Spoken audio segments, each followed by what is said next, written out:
आप सभी को बताया था आइसोटॉप, आइसोटोन और आइसोबार, ये हम लोगों ने पिछली क्लास में हम लोगों ने जो है बात कर लिया। आज हम बात करेंगे आइसो इलेक्ट्रॉनिक्स के बारे में। तो आइसो इलेक्ट्रॉनिक्स को समझाने से पहले मैं यहाँ पे लिखता हूं आइसो इलेक्ट्रॉनिक्स। आइसो का मतलब क्या होता है बताइए? सेम। Very good. आइसो का मतलब होता है सेम, ठीक है। आइसो का मतलब क्या होता है? सेम। इलेक्ट्रॉनिक्स से हम लोग क्या ले लेते हैं? इलेक्ट्रॉन। इसका मतलब क्या हुआ कि जिसका इलेक्ट्रॉन सेम होंगे उस टाइप के स्पीसीज को हम लोग क्या कहेंगे? आइसो इलेक्ट्रॉनिक्स कहेंगे। Those species which have same number of electron present in atom या compound or molecules is known as isoelectronics। जैसे एक एग्जांपल के साथ समझाता हूं। मान लीजिए आप लोगों ने सोडियम Na+ और F- ले लिया। आपको याद हो पिछली क्लास में मैंने बताया था कि सोडियम का एटॉमिक नंबर यानी कि एटॉमिक नंबर ही क्या हो जाता है? प्रोटॉन के बराबर हो जाता है। तो इसका प्रोटॉन कितना हो जाएगा? 11। जितना प्रोटॉन अगर न्यूट्रल केस है तो प्रोटॉन जितना होता है उतना ही इलेक्ट्रॉन होता है। अगर प्लस आ जाता है तो इसका मतलब एक घटा देते हैं, यानी कि कितना हो जाएगा? 10। यहाँ पे प्रोटॉन कितना हो जाएगा? 9। और यहाँ पे इलेक्ट्रॉन अगर जब नेगेटिव होता है तो एक ऐड कर देते हैं, 10 हो जाता है। ऐसे समझिए, मैं समझाने का प्रयास करता हूं। सपोज कीजिए कि आप लोग जो है सेठ साहूकार है। सेठ साहूकार समझते हैं? बोलिए। जो पैसे यस सर। हाँ, जो पैसे उसे देता है उसको हम लोग क्या कहते हैं? सेठ साहूकार। तो आप लोग सपोज कीजिए कि सेठ साहूकार है, मैंने आप लोगों से ब्याज पे 100 रुपए लेने गया। अब जब 100 रुपए लेने गया तो आप लोगों ने मुझे 100 रुपए दिया, तो मैं क्या हो गया? ऋणी हो गया। और जो देता है उस पे कैसा आ जाता है? पॉजिटिव। इसका मतलब है जिस पे पॉजिटिव चार्ज आ रहा होगा उसने इलेक्ट्रॉन को डोनेट किया होगा। अगर से डोनेट कर दिया तो क्या उसके पास अब 11 प्रोटॉन थे, उसने डोनेट कर दिया एक, तो कितने बचेंगे इलेक्ट्रॉन? 10। इसीलिए इसको हम लोग क्या कह देते हैं? यानी कि यहाँ पे कितने इलेक्ट्रॉन हो गए? 10। यहाँ पे भी कितने हो गए? 10। अगर जिसके पास नेगेटिव है इसका मतलब उसने एक इलेक्ट्रॉन लिया है। और अगर उसने एक इलेक्ट्रॉन लिया है तो इस टाइप के स्पीसीज को हम लोग क्या कह देते हैं? यानी कि आइसो इलेक्ट्रॉनिक्स कहते हैं। आप मुझे बताइए इन तीनों में कौन जो है दो आइसो इलेक्ट्रॉनिक्स है या ज्यादा? Al+3 and Mg+2 and fluorine. हम लोग क्या लिख देते हैं? नाइट्रोजन-3। मुझे बताइए इसमें से कौन कौन आइसो इलेक्ट्रॉनिक्स स्पीसीज है?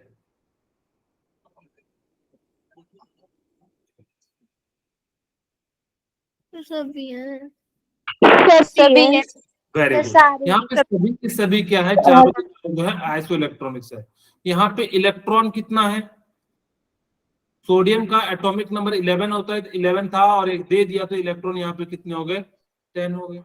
एल्यूमिनियम के पास 13 इलेक्ट्रॉन था, इसने 3 दे दिए तो कितने हो जाएंगे? 10 हो जाएंगे। Very good. अगर मैग्नीशियम था तो मैग्नीशियम पे 12 थे, 2 दे दिया तो फिर कितने आ गए? 10 आ गए।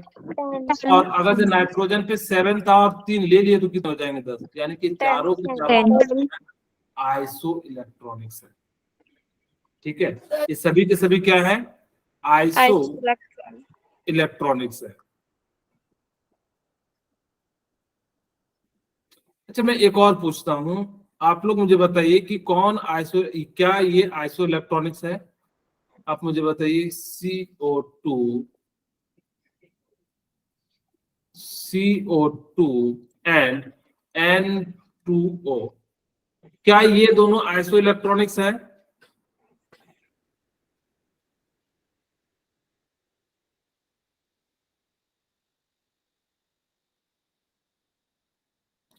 क्या ये दोनों आइसो इलेक्ट्रॉनिक्स हैं?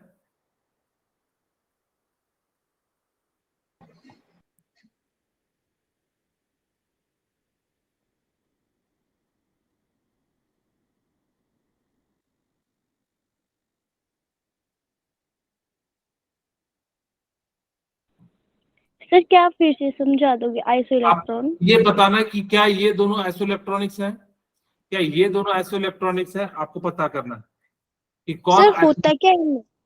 CO2 और NO2 में सेम है, आइसो इलेक्ट्रॉनिक है। वेरी गुड, आप इसमें बताइए। सर प्रिया। ओके ठीक है, हाँ विशाल बोलिए। सर मतलब आइसो इलेक्ट्रॉनिक होता क्या है? अभी तो बताया, आप लेट ज्वाइन किए क्या? Yes sir. सर वो ओके ठीक है, मैंने क्या कहा, आइसो इलेक्ट्रॉनिक्स का मतलब होता है जिसके पास नंबर ऑफ इलेक्ट्रॉन क्या होंगे, सेम होंगे, उस स्पीसीज को हम लोग क्या कहेंगे, आइसो इलेक्ट्रॉनिक। जैसे सोडियम के पास कितने, 10 इलेक्ट्रॉन, फ्लोरीन के पास भी 10 इलेक्ट्रॉन है, तो इस टाइप के स्पीसीज को हम लोग क्या कह देंगे, आइसो इलेक्ट्रॉनिक्स कह देंगे। आपको बताना कि CO2 N2 में क्या आइसो इलेक्ट्रॉनिक्स है, CH3O OH और F2 में क्या आइसो इलेक्ट्रॉनिक्स है, आपको बताना है। ठीक है,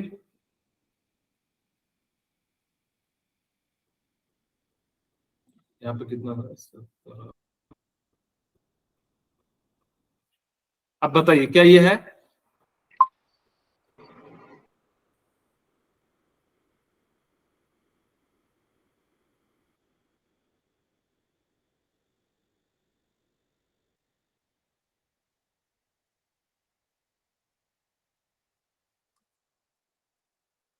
या MgF2?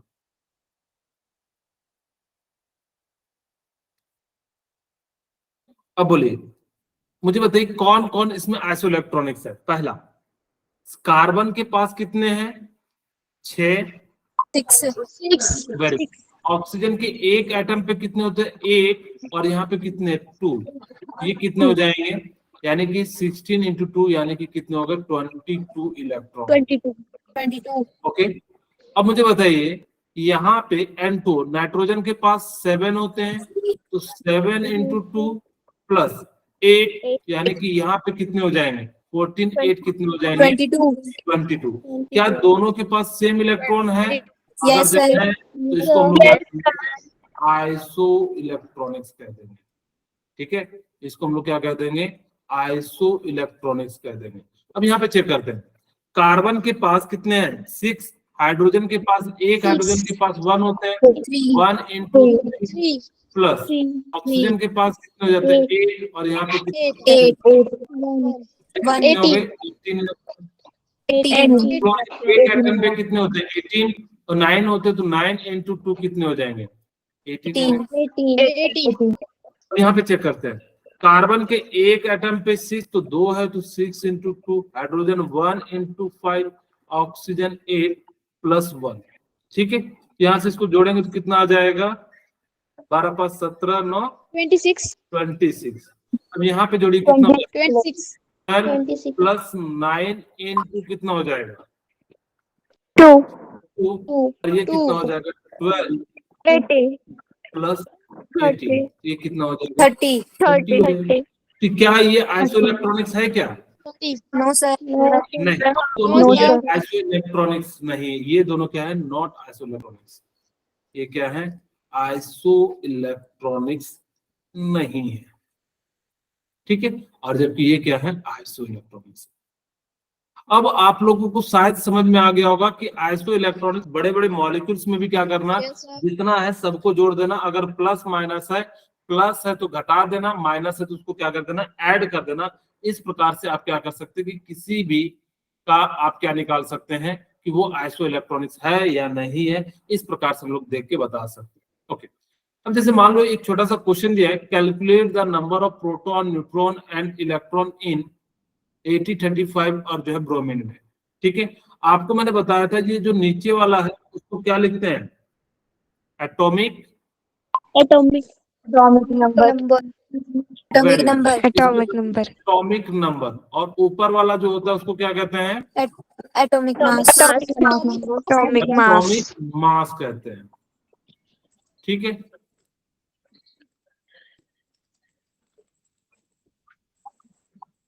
ओके, इसको एटॉमिक मास कह देते हैं। एटॉमिक नंबर जो था वो किसके बराबर था, नंबर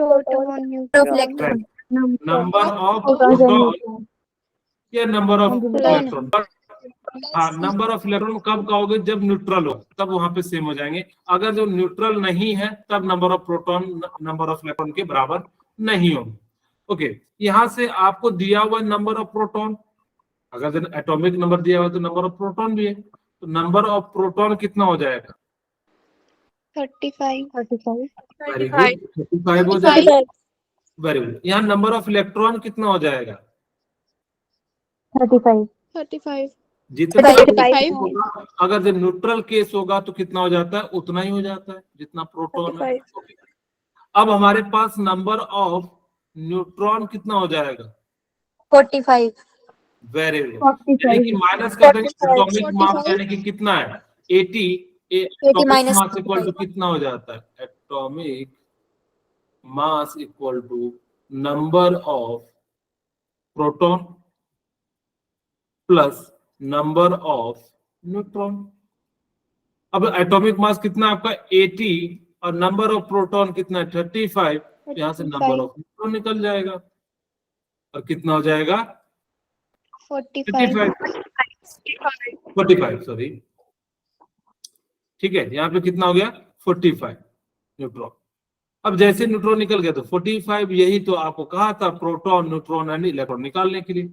अब सेकेंड क्वेश्चन देखिए क्या कह रहा है, the number of electron proton and neutron in species are equal to 18 16। सबसे पहले हम लोग क्या करते हैं, लिख लेते हैं। इलेक्ट्रॉन दिया हुआ है कितना? 18। फिर प्रोटॉन दिया हुआ है 18 कितना? 16। और 16 क्या दिया हुआ है? न्यूट्रॉन। न्यूट्रॉन ओके, मान लिया कि कोई एलिमेंट एक्स है, आपको पता है जितना प्रोटॉन होगा उतना ही क्या होगा उसका? एटॉमिक नंबर होगा। atomic number अब आपको पता है मास नंबर किसके बराबर होता है? Proton plus neutron. तो Proton proton plus plus neutron कितना हो जाएगा? 42 अगर ये न्यूट्रल स्पीसीज होता, हाँ जी जी, अगर ये न्यूट्रल स्पीसीज होता तो इलेक्ट्रॉन और प्रोटॉन क्या होते? बराबर होते। अब इलेक्ट्रॉन की संख्या कितनी ज्यादा है प्रोटॉन से? 2, यानी कि -2 हो जाएगा। और आपको पता है 16 जो होता है किसका होता है? सल्फर का। तो आप क्या लिख सकते हैं? 16 to 32 -2। ठीक है, इस प्रकार से हम लोग क्या कर सकते हैं, इसका जो है सिंबल लिख सकते हैं। हाँ, किन्हीं बच्चे का रेड रहता, बताइए क्या प्रॉब्लम है? कुछ पूछना चाह रहे थे कोई? ओके, अगर जो नहीं है ओके ठीक है। हमने क्या कहा, क्या बता दे बेटा ऋतु? सर प्लीज रिपीट कर दोगे? कहाँ से? ये ना, okay electron proton neutron. Okay, मैंने, अगर आप लोग रेगुलर क्लासेस कीजिए, अगर आप रेगुलर क्लासेस नहीं करोगे तो आप लोगों के लिए काफी दिक्कत होने वाली है, क्योंकि 10th तक तो चीजें काफी छोटी थी तो आप लोग कवर कर लेते थे, लेकिन 11th में अगर जो सिंसियर नहीं रहोगे तो काफी दिक्कत आने वाली है। इस चीज का ध्यान रखिएगा, ठीक है। खैर, आप लोग से मैं उम्मीद करता हूं, क्योंकि आप लोग B01 बैच के काफी अच्छे बच्चे हैं और आप लोगों का चांसेस ज्यादा है सिलेक्शन होने का, तो प्लीज इस चीज को ध्यान रखिए। अगर अभी मेहनत नहीं करोगे तो बाद में बहुत दिक्कत आने वाली है। हमें सिर्फ पास बोर्ड होने के लिए नहीं पढ़ना है, हमारा एम भी होना चाहिए कि नीट क्रैक करना, ठीक है। इस मोटो के साथ आप लोग रेगुलर क्लासेस कीजिए और पूरा कीजिए। नहीं समझ में आता तो आप डायरेक्ट मुझसे पूछिए, कभी भी कोई दिक्कत नहीं है। ओके, हमने पिछली क्लास में बताया था आप लोगों को सिंबल जो है लिखने का तरीका मैंने बताया था, 3 तरीके बताए थे। हम यहाँ पे भी एक ही बात करेंगे। हमने कहा था नीचे जो लिखते हैं वो जेड यानी कि एटॉमिक नंबर लिखते हैं, ऊपर जो लिखते हैं वो क्या लिखते हैं? एटॉमिक मास लिखते हैं। जो एटॉमिक नंबर होते हैं वही क्या होते हैं? नंबर ऑफ प्रोटॉन हो जाते हैं। और ऊपर में जो एटॉमिक मास होते हैं वो number of proton plus neutron के बराबर होते हैं। तो नंबर ऑफ प्रोटॉन और न्यूट्रॉन के बराबर होते हैं अगर यानी कि आइसोलेटेड केस होगा, यानी कि इस पे कोई चार्ज पॉजिटिव निगेटिव नहीं होगा, तो उस पर कोई भी जो है क्या हो जाएगा? नंबर ऑफ प्रोटॉन जो है नंबर ऑफ इलेक्ट्रॉन के बराबर हो जाएगा। But in case number of electron and number of proton अगर जो सेम नहीं होगा तब हम उसको चार्ज के फॉर्म में लिखेंगे। वो अगर जो ज्यादा होगा इलेक्ट्रॉन तो नेगेटिव लिखना, और इलेक्ट्रॉन प्रोटॉन से कम होगा यानी कि डोनेट कर देगा, तो उस पर चार्ज कैसा आ जाएगा, पॉजिटिव आ जाएगा। ये भी जस्ट हमने जो है बताया। ओके, तो इस प्रकार से हम लोग क्या कर सकते हैं, यहाँ पे इन सारी बातों को निकाल सकते हैं। अब हम बात करते हैं, कुछ इंपॉर्टेंट पॉइंट बताते हैं। अब हम लोगों को क्या करना है, डेवलपमेंट ऑफ बोर्स के बारे में पढ़ना है।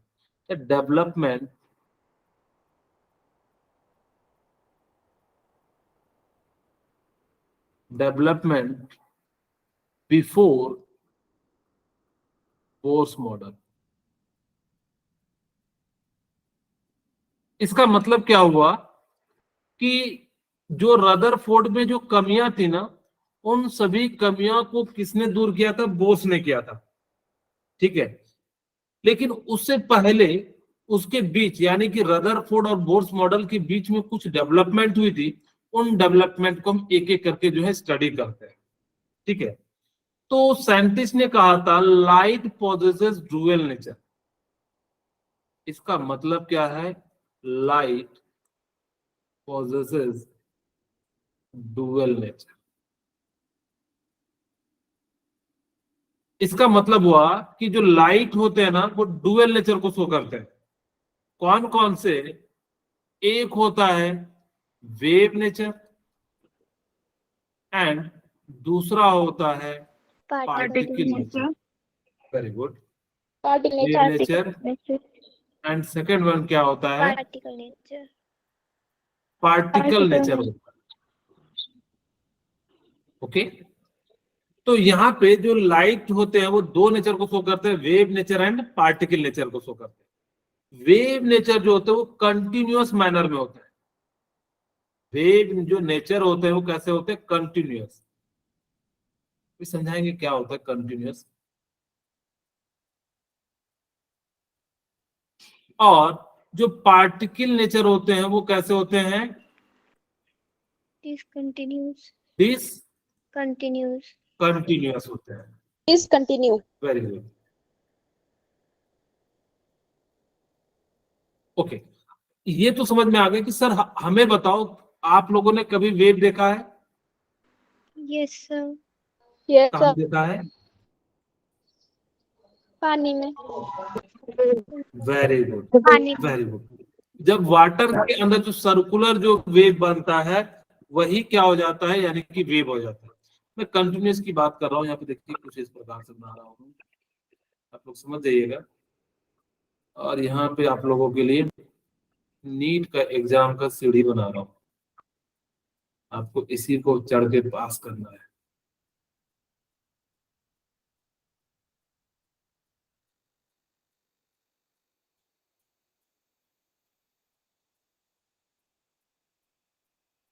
ठीक है, अगर मैं यहाँ पे बॉल को लुढ़काऊं यानी कि जो गिराऊं, तो वो क्या हर एक पॉइंट से होके जाएगा। यहाँ पे अगर जब कितना है 2 4 6 8, यहाँ पे 0 है या 2 मान लेते हैं, और यहाँ पे 8 है। लेकिन इस वाले पोजीशन में वो हर एक पॉइंट पे होके गुजरेगा, यानी कि 7.9 7.8 7.6 7.5 इस प्रकार से सो ऑन करते करते कहां तक जाएगा, 2 लग जाएगा। बट इस पोजीशन में 8 के बाद ना तो 7.9 आएगा और ना ही क्या आएगा, जो है क्या हो जाएगा, 6.1 आ जाएगा। ठीक है, यानी कि इनके बीच क्या हो गया, गैप हो गया। ये जो है किसका है, लाइट पार्टिकल नेचर शो कर रहा है। इसका मतलब क्या होता है, वो डिसकंटिन्यूअस में चलता है। आगे और भी बातें बताएंगे तो आपको वहां पे और भी बहुत सारी चीजें क्लियर होंगी। जबकि ये किसका है, वेव नेचर का।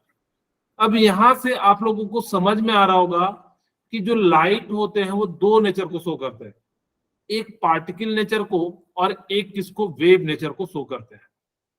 वेव नेचर का मतलब होता है कंटिन्यूअस। आप चाहो तो रस्सी को घुमाओगे तो देखना वो कैसा होता है, बिल्कुल एक कंटिन्यूअस।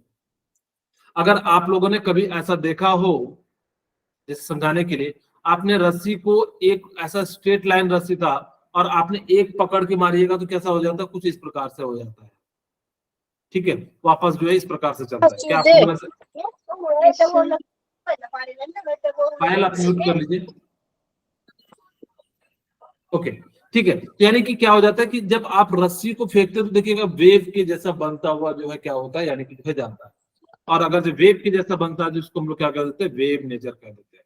ओके, हाँ अब हम बात करते हैं देयर आर, कौन कौन जो है वेव पार्टिकल नेचर शो करता है, कौन जो है वेव नेचर को शो करता है।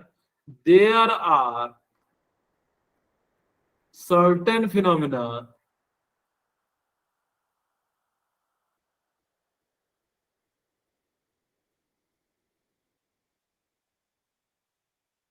there are certain phenomena in which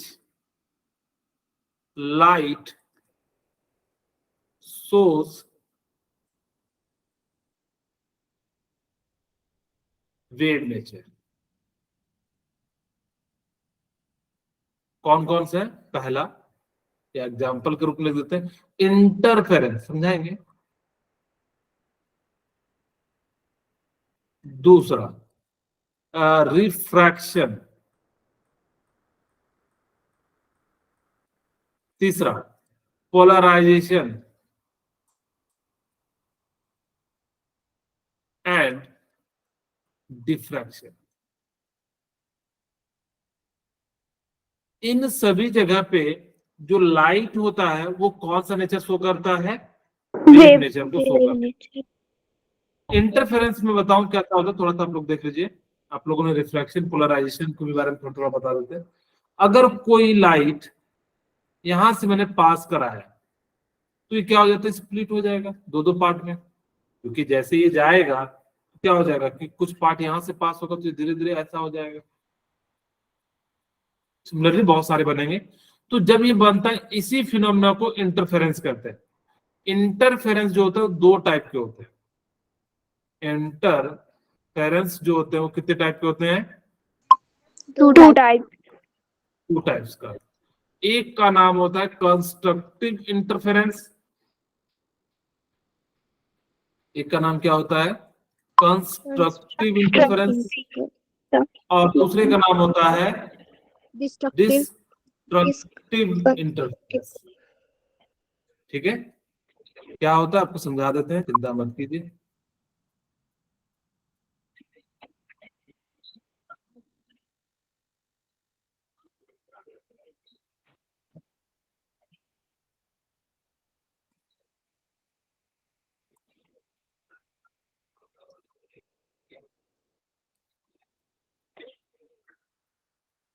ठीक है, यानी कि इस प्रकार से क्या होता है, डिस्ट्रक्टिव एंड कंस्ट्रक्टिव इंटरफेरेंस। मैं आपको समझाता हूं कि क्या होता है। यहाँ पे मैं एक पॉइंट और लिख देता हूं कि कैसे। जैसे मान लीजिए मेरे पास कंस्ट्रक्टिव इंटरफेरेंस है। अगर मान लीजिए कि एक वेव ऐसा जा रहा हो, बिल्कुल बराबर वेव होंगे, ऐसा नहीं सोचिएगा कि छोटा बड़ा, हम तो बनाने में भी हो सकता है मिस्टेक हो। अगर ये दोनों कंस्ट्रक्टिव हो तो ये क्या करते हैं, एक बड़े से वेव का निर्माण कर देते हैं। यानी कि कैसा हो गया, कंस्ट्रक्टिव वेव हो गया। ये कैसा है, कंस्ट्रक्टिव वेव। कंस्ट्रक्टिव वेव में क्या होता है, ये दो वेव आपस में मिलके एक बड़े वेव का निर्माण कर देंगे, तो उसको हम लोग क्या कहेंगे, कंस्ट्रक्टिव कह देंगे। लेकिन अगर मैं डिस्ट्रक्टिव की बात करूं, कुछ इस प्रकार से अगर है, प्लस अगर ये जो है इस प्रकार से है, अब ये डिपेंड करेगा कि मैंने मान लो कि इसको ले लिया 10 और इसको 8 ले लिया, यानी कि एक ऊपर जाना चाह रहा है, एक नीचे जाना चाह रहा है, यानी कि आपस में क्या हो जाएगा, कैंसिल आउट हो जाएगा, छोटा सा बन गया। इसका मतलब है अगर ये नीचे वाला 10 ज्यादा होता, ये 8 होता, तो नीचे डायरेक्शन में बनता। यानी कि इस टाइप के, यानी कि इसका पॉजिटिव, इसका पॉजिटिव, इसका नेगेटिव, इसका नेगेटिव आपस में मिलकर एक बड़े पॉजिटिव, एक बड़े नेगेटिव का निर्माण करेंगे। इसी को क्या कहते हैं, डिस्ट्रक्टिव इंटरफेरेंस कर देते हैं। ठीक है, बोलिए, क्लियर है? सर। Yes sir. ओके, अब हम लोग जो है यहाँ पे बात की। अब मैं एक दो पॉइंट और लिखा देता हूं, यहाँ पे ध्यान दीजिए। Important point,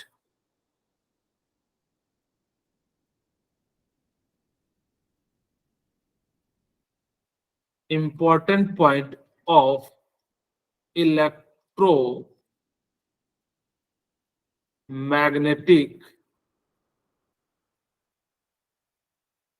radiation.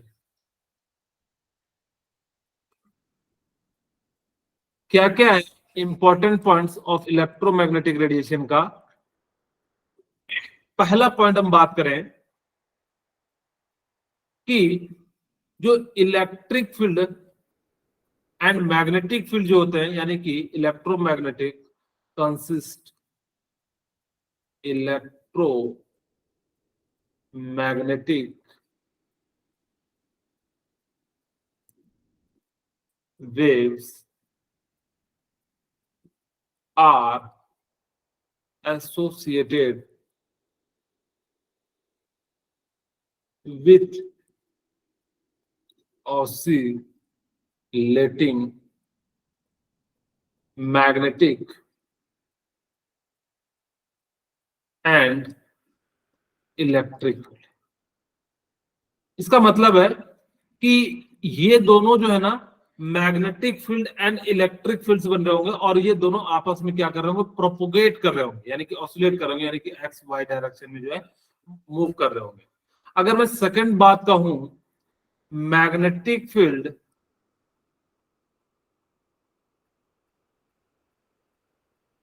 And electric field,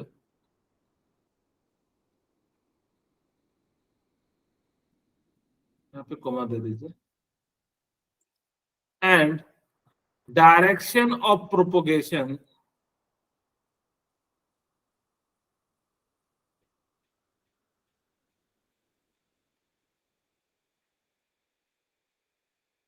each are perpendicular. इस बात को बहुत याद रखिएगा, perpendicular.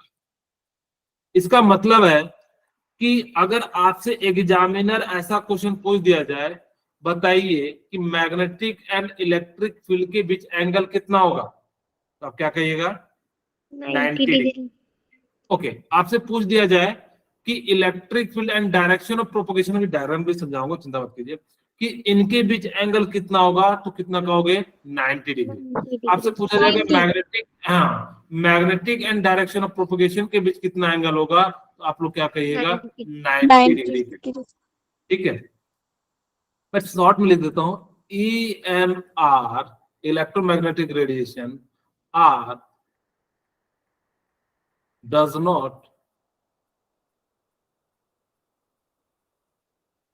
does not required medium.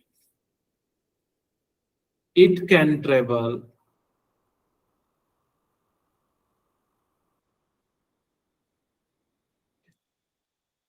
in vacuum।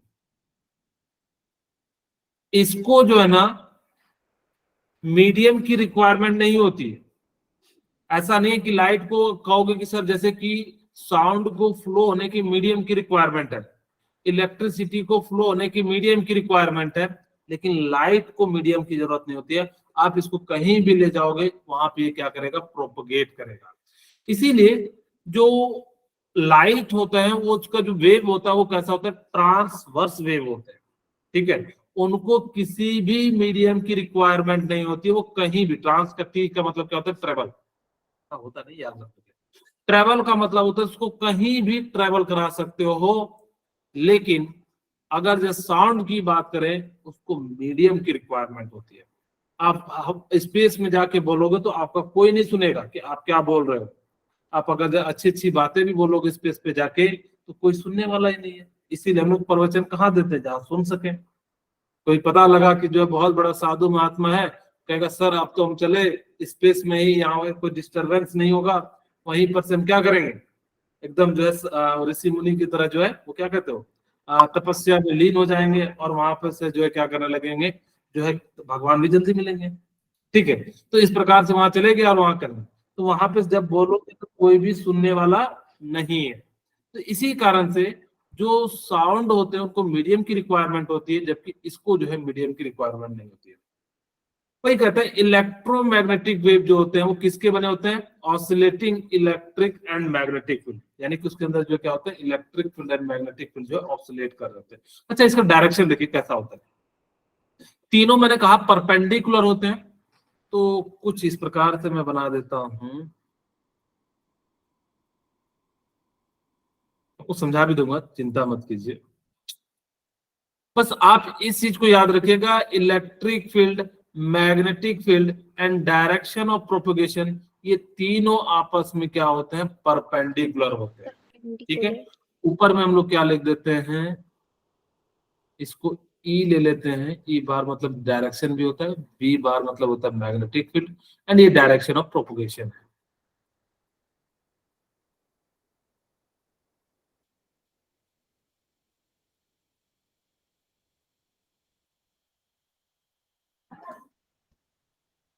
Okay, अब देखिए होता क्या कि आप लोग देख रहे होंगे, ये जो ब्लू कलर वाला है ये क्या है, इलेक्ट्रिक फील्ड है। आप लोग देखिए ये वाला लाइन है, आप लोगों को दिख रहा होगा, इन दोनों के बीच में अगर हम बात करें तो एंगल कितने डिग्री का है, 90 डिग्री का। 90 डिग्री। Very good. अगर मैं बात करूं इन दोनों के बीच में एक लेटा होगा, तो ये दोनों के बीच में एंगल कितना हो जाएगा, यहाँ पे देखिए ये दोनों के बीच में एंगल कितना हो जाएगा, 90 डिग्री हो जाएगा। 90 डिग्री। ये कहता है कि इन तीनों के बीच में आपस में जो एंगल होगा वो कितना होगा, 90 डिग्री। 90 डिग्री। बोले क्लियर है बात इतनी सी? यस आपसे सर। एग्जाम में पूछा जाएगा, फिजिक्स के एग्जाम में, कि बताइए electric field and magnetic field के बीच में इलेक्ट्रोमैग्नेटिक वेव में एंगल कितना होता है, वो लिखा रहेगा 60, 30, 90, 120। बताइए क्या आंसर होगा? 90 डिग्री। Very good. तो एग्जामिनर आपसे बताइए कि magnetic field and direction of propagation के बीच एंगल कितना होगा, तो आप क्या कहेंगे? 90 डिग्री। 90 डिग्री। अगर वो 90 पूछ दिया जाए कि magnetic field and direction of propagation के बीच में एंगल कितना होगा, तो बताओ कितना होगा? 90 डिग्री। 90। आपको कुल मिला के इतनी सी बात याद रखना है कि electric field, magnetic field and direction of propagation, यानी कि जैसे देखिएगा रस्सी को अगर आप पकड़ते हैं और उसको एक झटका मारेंगे तो कैसा चलने लगता है, वेव की तरह। Yes sir. और रस्सी भी आगे बढ़ रही होती है, ऐसा नहीं कि रस्सी वहीं पर रुकी हुई रहती है, रस्सी भी धीरे धीरे धीरे बढ़ती है। तो इसी चीज को क्या कहते हैं, यानी कि जो ट्रांस वेव प्रोपोगेशन, यानी कि वेव भी क्या हो रहा होता है, बढ़ रहा होता है। आप जैसे पानी में पत्थर मारोगे बीच में, देखना धीरे धीरे किनारे पे आ जाता है, यानी कि वेव का क्या हो रहा है, प्रोपोगेट हो रहा है। साथ में क्या हो रहा है कि यानी कि इस तरह से लहर बन रहा है। ठीक है, तो इस कारण से क्या हो जाता है, ये सारे जो है डायरेक्शन हो जाते हैं। मैंने बताया कि जो प्रॉपर्टीज ऑफ इलेक्ट्रोमैग्नेटिक वेव होते हैं वो कैसे बने होते हैं, इलेक्ट्रिक एंड मैग्नेटिक फील्ड से बने होते हैं, और वो क्या करते हैं, oscillate perpendicular to each other. Second बात करते हैं, अगर यहाँ पे दोनों प्रोपोगेशन होते हैं, both isolate perpendicular direction of wave of propagation, यानी कि जिस डायरेक्शन में वेव जा रहा होगा उस डायरेक्शन में क्या हो जाएंगे, दोनों के दोनों जो है प्रोपोगेट होंगे, और ये जो है मीडियम की रिक्वायरमेंट नहीं होती, it can travel in vacuum. अब हम बात करते हैं क्या होता है वेवलेंथ, क्या होता है फ्रीक्वेंसी, एंड क्या होता है, यहां पे मैं लिख देता हूं wavelength,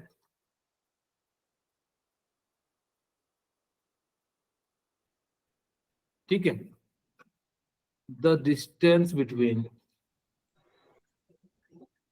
crest and trough. Crest to crest to trough. Very good, the distance between to consecutive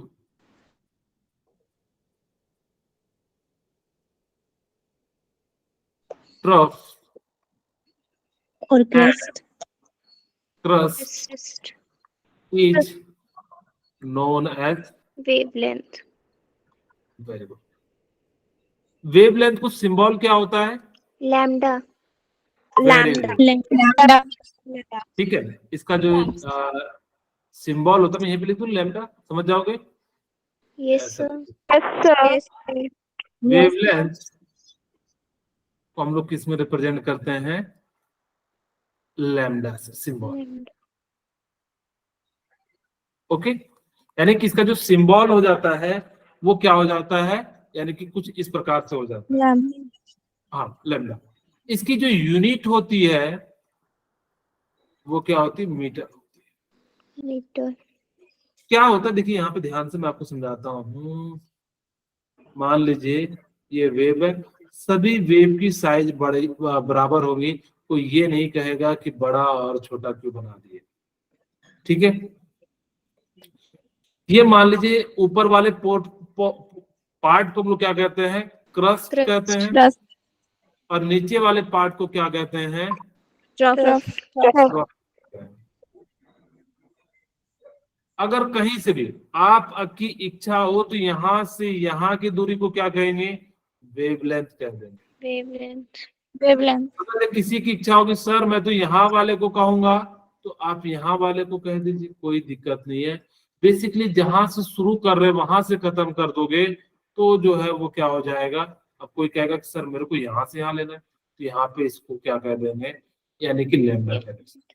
कोई ये नहीं कहेगा कि सर इसका डिस्टेंस ज्यादा है या इसका डिस्टेंस कम है, हमने बनाने में थोड़ी बहुत एरर कर दी है, ठीक है, क्योंकि हमारे पास स्किल थोड़े ना, इसीलिए इस पॉइंट को हम लोग क्या कहते हैं, लैम्डा कहते हैं। इसका मतलब क्या हुआ, the distance between two consecutive troughs and crest is known as wavelength. तो इसी को हम लोग क्या कहते हैं, वेवलेंथ कह देते हैं। ओके, सेकेंड बात, हम अगर सेकेंड बात की बात बताएं तो किसकी बात बताते हैं, फ्रीक्वेंसी की। Frequency. फ्रीक्वेंसी को जो लिखा जाता है वो कुछ यूं लिखा जाता है, वी नहीं लिखा जाता है, वी को थोड़ा सा ऐसे Mu. कट कर दिया जाता है। Mu. Mu. इसको हम लोग क्या कहते हैं, म्यू कहते हैं। Very good. तो क्या होता है, जो फ्रीक्वेंसी होता है, the number of wave, Wave. ये कोई नो नहीं पड़ेगा, नंबर पड़ेगा, ठीक है। द नंबर ऑफ, हाँ, wave wave Travel in 1 pass, second. हाँ, 1 second. पास इन पर यूनिट टाइम। अब चाहो 1 सेकंड ले लो, 1 मिनट ले लो, आपकी इच्छा, पर unit time. It is known as, Frequency. Very good, it is known as, Frequency. Okay. अगर मैं बात करूं फ्रीक्वेंसी का, जो फॉर्मूला होता है 1/t होता है, और टाइम को मैंने सेकंड में ले लिया, तो इसकी यूनिट क्या हो जाएगी, second, Per second. Second inverse या फर्स्ट सेकंड।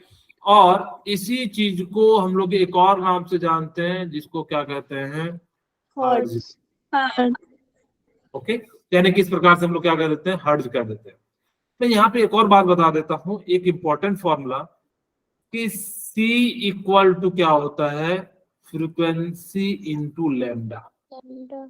यहाँ पे C क्या है, Velocity. स्पीड ऑफ लाइट, हाँ, वेलोसिटी ऑफ लाइट कह दो या स्पीड ऑफ लाइट। कितना होता है, 3 इंटू into 10 8 मीटर पर second, meter per second. 3 lakh kilometre पर सेकंड हो जाता है, ठीक है। ओके, अब यहाँ पे फ्रीक्वेंसी कितनी हो जाती है, इसको V को क्या कहते हैं, फ्रीक्वेंसी कहते हैं, और इसको क्या कहते हैं, लैम्डा कहते हैं, या वेव। lambda. अब ये फॉर्मूला Wavelength. काफी इंपॉर्टेंट है, तो इसको याद रखने के लिए एक छोटा सा बात याद रख लीजिएगा। आपके घर में क्या CFL है, बोलिए, होगा ही, तो आपको यहां से क्या याद रख लेना, CFL याद रख लेना।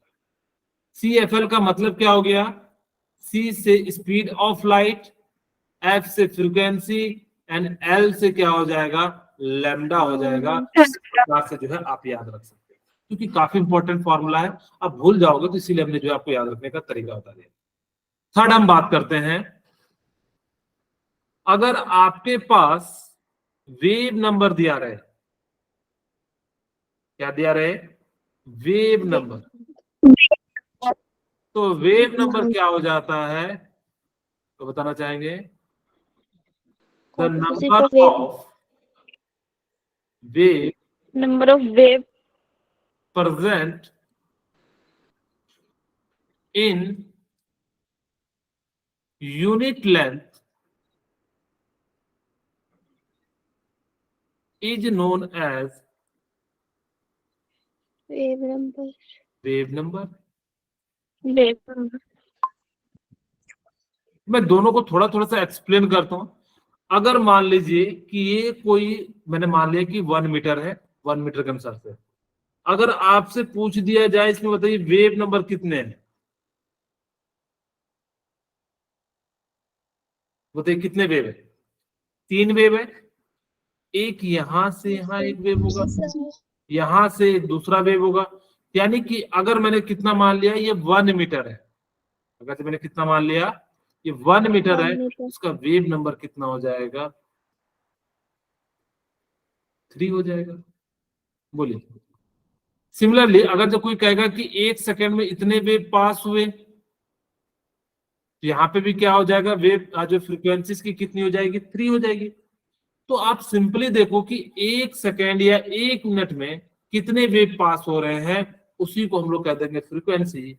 एंड वेव नंबर यानी कि 1 मीटर यानी कि पर यूनिट लेंथ में, in unit length is known as wave number. यानी कि 1 मीटर में या 1 किलोमीटर में कितने वेव आ रहे हैं वो डिपेंड करता है आप किस यूनिट को ले रहे हो। हमने इसीलिए लिख दिया यूनिट लेंथ। आप यूनिट लेंथ में आप चाहो तो 1 मीटर ले सकते हो, 1 सेंटीमीटर ले सकते हो, इस प्रकार से जो भी आपको लेना है इस प्रकार से हम क्या कर सकते हैं, ले सकते हैं। ओके, नेक्स्ट अब हम बात करते हैं एम्पलीट्यूड की। हम लोग किसकी बात करते हैं?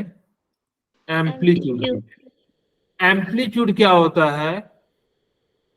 The height distance depth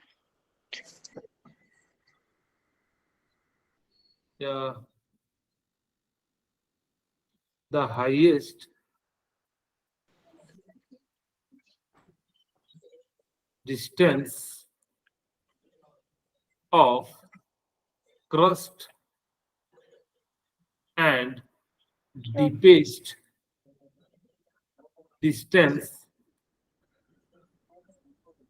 of trough trough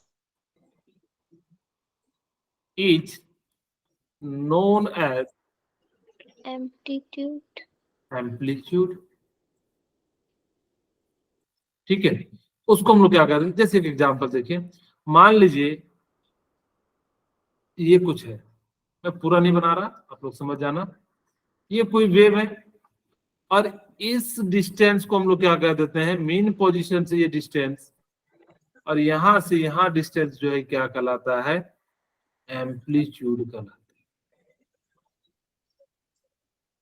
ठीक है, ये भी क्या कहलाता है? एम्पलीट्यूड कहलाता है। बोलिए, यहां तक मेरे ख्याल से क्लियर होगा? Yes sir. ओके। अच्छा, यहाँ पे एक फॉर्मूला तो लिखे नहीं भूल गए। वेव नंबर इक्वल टू क्या फॉर्मूला होता है? इसको रिप्रेजेंट किससे करते हैं? सिंबल क्या होता है? म्यू बार हाँ, न्यू बार। बार वेरी गुड।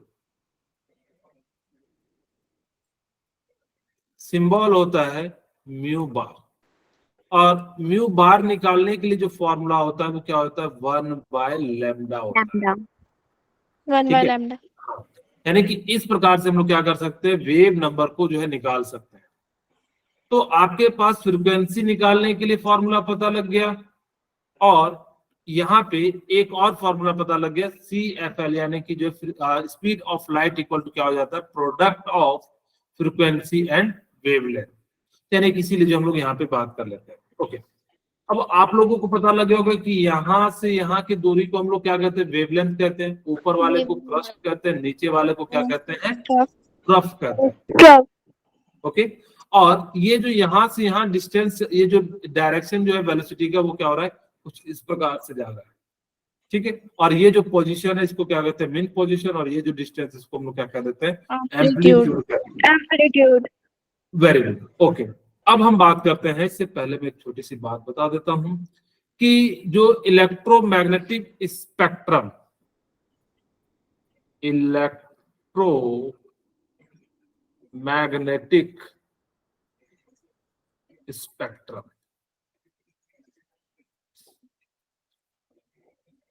कि जब इसको स्पेक्ट्रम किया गया तो कुछ इस प्रकार से है। सबसे जो पहला आया वो कॉस्मिक रेज आया। ठीक है, क्या आया? Cosmic rays. दूसरा जब स्पेक्टर किए तो क्या आया, गामा रेज। फिर क्या आया, एक्स रे,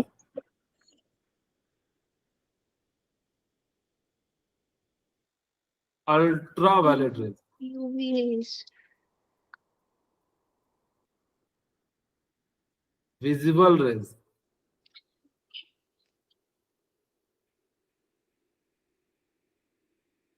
infrareds, इंफ्रारेड,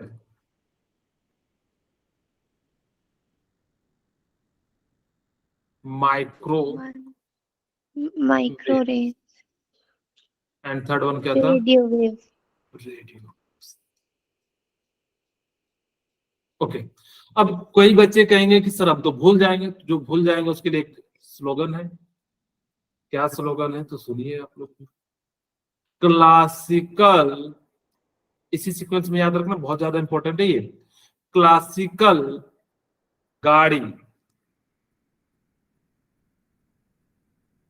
XUV, आप लोगों ने नाम सुना XUV का, गाड़ी होती है। Yes, sir. क्लासिकल गाड़ी है XUV इन माई रेंज। बहुत इंपॉर्टेंट है, आपको इसी सीक्वेंस में याद रखना है। क्यों? क्योंकि अगर आपको पूछा जाए नीचे की ओर जाने पे वेवलेंथ क्या हो जाता है, इंक्रीज हो जाता है। Increase. लैम्डा क्या हो जाता है, इंक्रीज हो जाता Increase. है। Very good. क्योंकि अभी मैं बताऊंगा कि कैसे क्वेश्चन पूछे जाएंगे कि लैम्डा जो है यहाँ पे क्या हो जाता है, इंक्रीज हो जाता है। ऊपर की ओर जाने पे एनर्जी जो है वो क्या हो जाता है, इंक्रीज हो जाता है। इसका मतलब है सबसे ज्यादा जो एनर्जी होगी वो किसकी होगी, Cosmic ray. Cosmic ray. सबसे ज्यादा जो वेवलेंथ होगा वो किसका होगा, Radio wave. Radio ray. Radio waves का। अगर आपसे पूछा जाए कि एक्सरेज और माइक्रोवेव में किसका वेवलेंथ ज्यादा है, वेवलेंथ ज्यादा होता है। अगर मैं पूछ दूं कि रेडियो वेव एंड एक्सरे में एनर्जी किसकी ज्यादा है, आप क्या कहोगे, एक्सरेज की। इसीलिए आपको ये सीक्वेंस याद रखना काफी ज्यादा इंपॉर्टेंट है। इस सीक्वेंस की मदद से आप क्या कर सकते हो, डिफरेंट डिफरेंट टाइप के जो है इस टाइप के क्वेश्चन को सॉल्व कर सकते हो। अब कुछ यूजेस पढ़ लेते हैं। सबसे जो घातक रेज होती है वो कौन सी होती है, कॉस्मिक रेज होती है। ठीक है, जो सबसे जो घातक रेज होती है, क्योंकि इसके पास एनर्जी बहुत ज्यादा होती है। बट भगवान ने जब बनाया तो इसको कहा कि तुझे ताकत तो दे देता हूं लेकिन तू ज्यादा दूर तक ट्रेवल नहीं कर पाएगा। और रेडियो वेव्स को कहा तुझे ताकत नहीं देता हूं लेकिन तू सबसे ज्यादा दूर तक चलेगा। इसीलिए देखिएगा, आप लोगों ने शायद रेडियो सुना है कभी, Yes, sir. क्या कहते हैं, हाँ, तो आप लोगों ने सुना होगा कि ये जो है BBC लंदन से जो हम प्रसारित कर रहे हैं। और आज का जो है आपका फरमाइश क्या है कि जो कहोगे इलेक्ट्रोमैग्नेटिक स्पेक्ट्रम। तो वो कैसे पता लग रहा है, यानी कि वहां लंदन से इतना दूर आ रहा है, तो वो किसके माध्यम से, यानी कि रेडियो वेव्स के। यानी कि रेडियो वेव्स के पास लॉन्ग डिस्टेंस ट्रेवल करने की क्षमता होती है, लेकिन एनर्जी जो होती है वो क्या होती है, कम होती है। बट क्लासिकल कॉस्मिक रेज जो होती हैं उनके पास एनर्जी बहुत भरपूर है, लेकिन वो ज्यादा दूर तक ट्रेवल नहीं कर पाता। अगर कॉस्मिक रेज के पास रेडियो वेव के जितना ट्रेवल करने के लिए क्षमता होता, तो मैं यहीं से क्या करता, दूसरे देश के दुश्मन को क्या कर देता, अपने देश के दुश्मन को मार देता। अगर जैसे यहाँ पे मान लो कि गलवान घाटी पे कोई हमला कर रहा है तो यहीं से क्या करते, कॉस्मिक रेज लगाते, टक, खत्म। क्योंकि इतना ज्यादा पावरफुल है ये बहुत ज्यादा पावरफुल हो जाते हैं। ठीक है, आप सभी को पता होगा कि जो गामा रेज का जो यूज होते हैं, आपको पता है साइंटिस्ट ने, हमारे DRDO ने काली बनाया था। DRDO ने क्या बनाया था, काली जो है बनाया था। काली का मतलब होता है जो है लेजर बीम का यूज करके हम लोग क्या करते हैं, ड्रोन या दुश्मन के जो है फाइटर जेट को मारते हैं। इसमें क्या है कि कोई खर्चा नहीं है, बहुत कम खर्चा, यानी कि एक बार आपने बना लिया कंट्रोल वे में, जैसे टक करोगे लाइट जाएगी और जो दुश्मन खत्म। कितना आसान है, कितना स्पीड से जाता है, सोच सकते हो लाइट ऑफ स्पीड के स्पीड से जाएगा। तो इन सब जगह पे हम लोग यूज करते हैं। इसका यूज कहाँ करते हैं, कैंसर ट्रीटमेंट में। जब कैंसर हो जाता है किसी व्यक्ति को,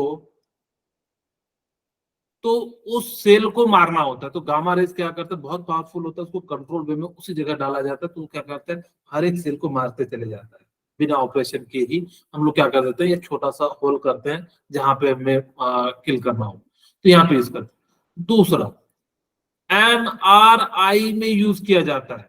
MRI होता है मैग्नेटिक रेजोनेंस जो है इंडक्शन। आप लोगों ने देखा कि एक सर्कुलर टाइप का गोल जैसा होता है, नहीं देखा आप लोगों ने? किसी ने तो जरूर देखा होगा। उसमें क्या करते हैं, खोपड़ी का जो है वो लेते हैं, इमेज लेते हैं। जैसे एक्सरे में हम लोग टूटी हुई हड्डी का ले लेते हैं, हाँ, लेकिन Yes, MRI जो होता है वो अंदर के पार्ट का ले लेता है। इसका तो काम है, एक्सरे का काम क्या है कि वो Yes, सिर्फ sir. और सिर्फ क्या करता है, ऊपर की हड्डी को टूटा हुआ बताता है। लेकिन अंदर में क्या है, खोपड़ी टूटी है कि अंदर में कहाँ क्या आ गया है, क्योंकि जो ब्रेन होता है वो सबसे इंपॉर्टेंट पार्ट होता है हमारी बॉडी का, क्योंकि सभी Yes, चीज को यही कंट्रोल करता है ना। तो इसी कारण से यहाँ पे क्या हो जाता है कि जो MRI होता है वो मैग्नेटिक रेजोनेंस इंडक्शन से वर्क करता है। कोई व्यक्ति नहीं चले जाना मैग्नेटिक रेजोनेंस में लोहा लेके, वो खींच लेगा, पता लगा पेशेंट थे थोड़ा सा जीने वाला और उसने जो है उसके साथ ऑक्सीजन सिलेंडर लेके चले गए, तो दोनों को लेते हुए टकराते हुए चूर चूर कर देगा। इसकी काफी ज्यादा महंगी होती है। तीसरा, फूड स्टोरेज में इसका यूज किया जाता है, यानी कि जितने भी गोदाम होते हैं वहां पे इनका क्या यूज किया जाता है, बैक्टीरिया को मारने के लिए यूज किया जाता है। आप सभी को पता होगा एक्सरे जो यूज किया जाता है, ब्रोकन लेग को पहचान, ब्रोकन बोन को पहचानने के लिए क्या किया जाता है, यूज किया जाता है। ये जेम्स को डिटेक्ट करने के लिए यूज किया जाता है, यानी कि कीमती पत्थर जो होते हैं उन सभी को पता करने के लिए क्या करते हैं, इन सभी रेस का, एक्सरेज का यूज करते हैं। क्यों किया जाता है? जेम्स कहोगे पत्थर है, एक्चुअली क्या होता है, बड़े बड़े जब पत्थर खरीदते हैं तो उनसे बड़े बड़ी चीजें बनानी होती है और उनकी कॉस्ट काफी ज्यादा होती है। अब पता लगा कोई जो है चिपका के अंदर का पार्ट बेच देगा तो कैसे पता करोगे? यानी कि जो है इन जेम्स को पता करने के लिए भी हम लोग किसका यूज करते हैं, एक्स रेस का यूज करते हैं। Okay, third one.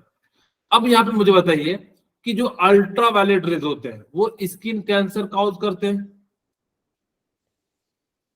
ठीक है, स्किन काउज करते हैं। और इनको हम लोग कहां पे यूज करते हैं, फ्लोरोसेंट ट्यूब में इसका यूज किया जाता है। दूसरा, आप लोग जो है वाटर फिल्ट्रेशन में यूज करते हैं। आप लोगों ने सुना होगा केंट RO देता है सबसे शुद्ध और जो है यूवी प्रोटेक्शन के साथ, ऐसा कुछ बोलते हैं आप लोगों ने हाँ। तो वहां पे अल्ट्रा वायलेट क्या करता है, वाटर प्यूरिफिकेशन के रूप में यूज किया जाता है। अब विजुअल लाइट तो आप सभी को पता है, इन्हीं की मदद से आप क्या करते हैं, कोई भी चीज देखते हैं। अगर मैं कहूं कि आपको कोई कलर दिखाई दे रहा है तो इसका सिर्फ और सिर्फ रीजन क्या है कि वो रेस आपको टकरा के आपकी आंखों में आ रही है। अगर मैं कहूं ये आपको कैसा कलर दिख रहा है, red, कैसा दिख रहा है, रेड। red. ये रेड क्यों दिख रहा है, क्योंकि ये सभी लाइट के वेवलेंथ को एब्जॉर्ब कर रहा है, सिर्फ और सिर्फ रेड को इमिट कर रहा है। इसी कारण से आपको कलर कैसा दिख रहा है, यानी कि रेड दिख रहा है।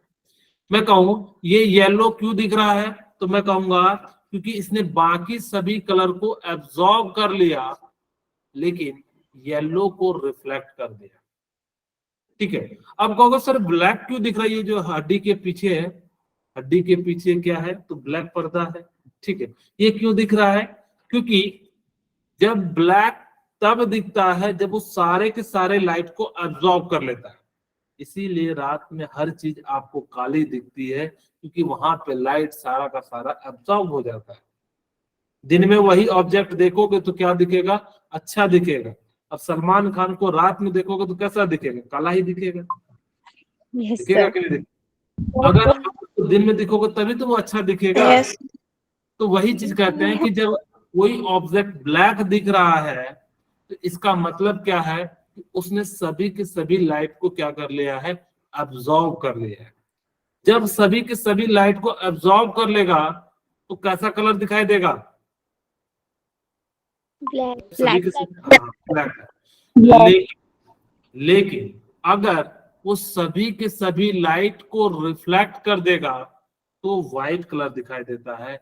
इसका मतलब है जब सारी लाइट ऑब्जेक्ट पे पड़ने के बाद हमारे पास आएगी तो व्हाइट दिखेगा, और उसने सारी लाइट को एब्जॉर्ब कर लिया तो वो ब्लैक कलर दिखाई देगा। ओके, इंफ्रारेड, इंफ्रारेड जो होते हैं वो कहाँ यूज करते हैं? आप लोग नाइट विजन में यूज किया जाता है, जो आर्मी यूज करती है ना, वो कहाँ यूज करती है? नाइट विजन में।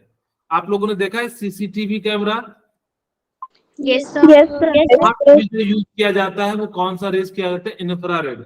अगर चोर को पता लग जाता कि रात में दिखता नहीं है तब तो वो आराम से जाके चोरी कर लेता, लेकिन उसमें कौन सा रेज भरा जाता है? इंफ्रारेड। वो क्या करता है? रात में भी चोर को डिटेक्ट कर लेगा और बता देगा सुबह, मालिक देखिए इसी ने चोरी किया है। लेकिन अगर उसमें विजुअल रेज बसते तो बता पाता क्या रात में? क्योंकि सब लोग लाइट बंद करके जो क्या करते, सो जाते हैं। तो इसीलिए उसमें कौन सा रेज भरा जाता है? इंफ्रारेड भरा जाता है। एक और जगह यूज किया जाता है, आपको जो हीट लगती है वो किस रेज के कारण आती है? तो इंफ्रारेड के कारण आ जाती है। यानी कि इंफ्रारेड नहीं होता तो आप कहते आराम से धूप में बैठ के चिल मार रहे होते तो गर्मी नहीं लगती। ये इंफ्रारेड ही है जिसके कारण से आपको क्या लगता है? गर्मी लगता है। अगर इंफ्रारेड को हटा दोगे तो आपको बिल्कुल ठंडा ठंडा लगेगा, जैसे टॉर्च का लाइट। कैसा लगता है? किसी तरह इफेक्ट पड़ता है क्या? पड़ता है क्या? नहीं पड़ता। तो इसी कारण से वहां पे इन सब जगह पे हम लोग क्या करते हैं? यूज करते हैं। और हम लोग कहाँ यूज करते हैं? Transmit heat from. कई बार आप लोगों ने देखा होगा कि हीट सेंसिटिव के रूप में यूज करते हैं। जैसे मान लो थर्मल रेडिएशन में आपको पता करना है कि बॉर्डर के पास आदमी है या जानवर रात में, क्योंकि बहुत दूर तक जो है क्या पता नहीं लग पाएगा। यहाँ पे जो है थर्मल रेडिएशन में भी इसका यूज करते हैं। वो क्या करता है? इमेज को सेंस कर लेता है। लेकिन दिक्कत है, अगर आदमी कुत्ता बन के आएगा तो बॉर्डर क्रॉस कर जाएगा, लेकिन आदमी बन के आएगा तो नहीं क्रॉस कर पाएगा, क्योंकि मशीन क्या कर लेगा? डिटेक्ट कर लेगा। खैर, हमारे पास अच्छी और भी टेक्नोलॉजी है तो हम लोग जो है इसका यूज कर सकते हैं। खैर, थर्ड बात करते हैं, माइक्रोवेव्स। माइक्रोवेव्स में हम लोग कहाँ यूज करते हैं? आप लोग खाना बनाने के लिए भी यूज करते हैं, कुकिंग में यूज करते हैं, और जितने भी जो आर्मी यूज करती है वो किसका यूज करती है? माइक्रोवेव का यूज करता है। और मोबाइल में जो सिग्नल आता है वो किस फॉर्म में आता है? माइक्रोवेव के फॉर्म में आता है। जैसे मोबाइल जो है क्या आ जाता है, यानी कि जो है माइक्रोवेव इसमें आता। अगर माइक्रोवेव में वेव्स में नहीं आता, अगर जैसे सपोज करो कि अगर आप माइक्रोवेव को देखते तो अभी जैसे कोई कुछ लिख रहा होता कि हाय, तो दूसरा भी दिखता, एयर में जा रहा होता, हाय हेलो जैसे लिखते हैं ना वैसे दिखता। लेकिन क्या दिखता है क्या? क्यों? क्योंकि माइक्रोवेव हमारी आंखों से नहीं डिटेक्ट कर पाता है। हम लोग सिर्फ और सिर्फ कौन से पार्ट को देख पाते हैं? विजिबल लाइट को देख पाते हैं, बाकी लाइट को हम लोग नहीं देख पाते हैं। इसी कारण से मोबाइल से हम लोग हाय लिखते हैं, वो नहीं दिखता है। दिखता है क्या? No, sir. नहीं दिखता है। अगर आपको इंफ्रारेड देखना है तो आपका मोबाइल कैमरा जो है, आप लोग जो है रिमोट वाला जो है ना, टीवी का रिमोट, अच्छा यहाँ रिमोट भी यूज किया जाता है, ठीक है, यहाँ पे लिख लीजिएगा, रिमोट का भी इसमें यूज किया जाता है। तो रिमोट में भी कौन सा रेज भरा जाता है? इंफ्रारेड। आप मोबाइल के सामने जलाना, देखना जलता है, आपको दिखेगा। आपकी आंखें इंफ्रारेड नहीं डिटेक्ट कर सकती, लेकिन आपकी मोबाइल जो है डिटेक्ट कर लेती है। काफी इंपॉर्टेंट बात है। ओके, अब यहाँ पे हम लोग क्या करते हैं? आपका मोबाइल में कौन सा रेज यूज करते हैं? माइक्रोवेव यूज करते हैं। अगर आपके मोबाइल में अगर विजुअल रेज का यूज कर देते तो आपको दिखता कि हाँ कौन क्या टाइप कर रहा है सब जगह। जैसे मान लो क्लास की जगह पे आपको खाली मैसेज ही दिखता, हाय हेलो लिसन, पता नहीं क्या क्या दिखते रहते, ठीक है। ये सारी चीजें जो है आपको नहीं दिखती, क्योंकि माइक्रोवेव जो होता है हमारी जो है विजुअल नहीं होती है। ओके, मैंने बताया कि जो आप लोग सुनते हैं रेडियो, टीवी, इन सभी में कौन सा यूज किया जाता है? रेडियो वेव्स का यूज किया जाता है। इसी कारण से जो लंदन में क्रिकेट खेला जाता है हम कहाँ बैठ के देखते हैं? इंडिया में। जो लंदन में प्रसारित होता है बीबीसी न्यूज, वो कहाँ बैठ के सुनते हैं? इंडिया में। इसी कारण से ये सारी चीजें जो रेज हैं वो काफी ज्यादा इंपॉर्टेंट है। हम नेक्स्ट क्लास में बात करेंगे थोड़ा विजिबल लाइट के बारे में क्या होता है, फिर उसके बाद जो है आगे हम कंटिन्यू करेंगे, ठीक है।